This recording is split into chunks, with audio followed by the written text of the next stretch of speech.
I just saw A Quiet Place last week and I loved it from start to finish. The characters, the world, everything it sets up is so refreshing and unique and just awesome all around. But if you saw my other video on it, you know there's one thing that really bugged me, and that's the jump scares. Now thankfully, John Krasinski did such a good job directing this movie, and pretty much every other aspect of it was so good that the jump scares really couldn't ruin it for me. And I'm not one of those people that thinks jump scares don't belong in horror movies, because when they're done right, they can be totally effective and actually scary. But today I'm going to talk about a bad trend that's kind of happening in horror movies and has been happening for a really long time. Starting off with the one I know everyone hates, it's the inorganic noise like a violin or an anvil or like hitting a piano string or something laid underneath a jump scare. Now it doesn't matter whether or not the actual thing happening in the movie is actually scary. Whenever a filmmaker does this, it cheapens the movie for me. Yes, it might scare me the first time, but after that it really feels like they can tell the audience is getting bored with their product, so they're scaring the shit out of you to snap you back to attention, but it never really works. So to show you what I mean, here are some examples from Ouija, which is a terrible movie.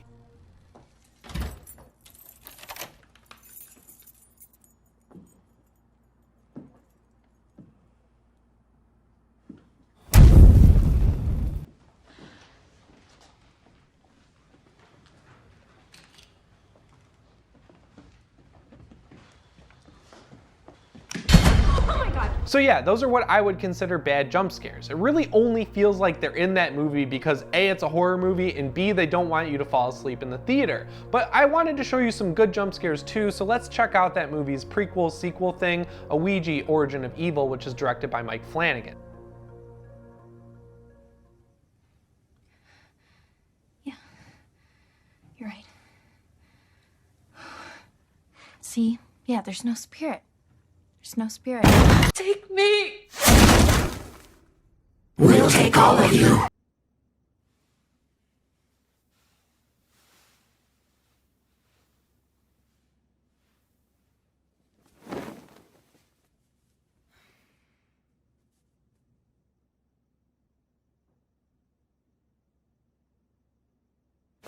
These jump scares work better than the ones in Ouija because they're contextual. They don't break the fourth wall. They're happening to the characters in the movie just like they're happening to us. They might not make you jump as high because they're not as loud, but the ones in Ouija will get cheaper over time and they won't scare you because you'll be anticipating them. When they're actually contextual to the movie, I think they remain a lot scarier. Going back to A Quiet Place, the world they've invented for this movie kind of brings a new jump scare to the table, and that's because anything from like tripping and falling to a picture frame falling off a desk could literally spell your death.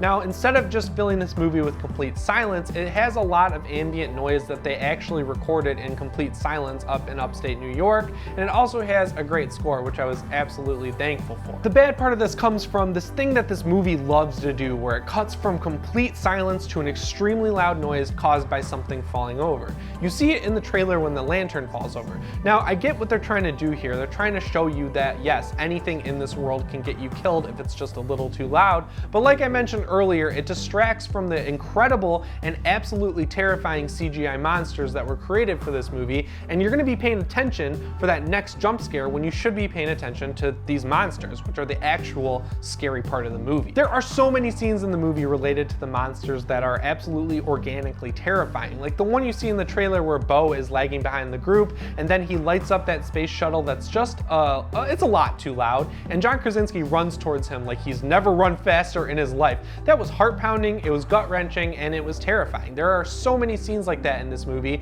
but they are cheapened just a little bit by these terrible jump scares. I could go on and on about this all day, but I think my point is made, and I just want to reiterate before I go that A Quiet Place is as close to a masterpiece as it gets, in my opinion. This is a very minor problem in this movie, but it was just kind of the tipping point for me after I've been seeing it in so many other horror movies lately. So if you liked the video, let me know by hitting the thumbs up. Let me know what you think of the movie down in the comments below, and whether or not you're a returning subscriber or a new one, make sure you hit that bell next to the subscribe button, because then you'll get a notification when I upload, because YouTube doesn't give subscribers videos in their sub box anymore for some reason. It doesn't make any sense. But yeah, guys, I hope you're having a great day, a great week, or whatever. So as always, my name is Jimmy Champane, and I'll see you in the next one. Thanks for watching.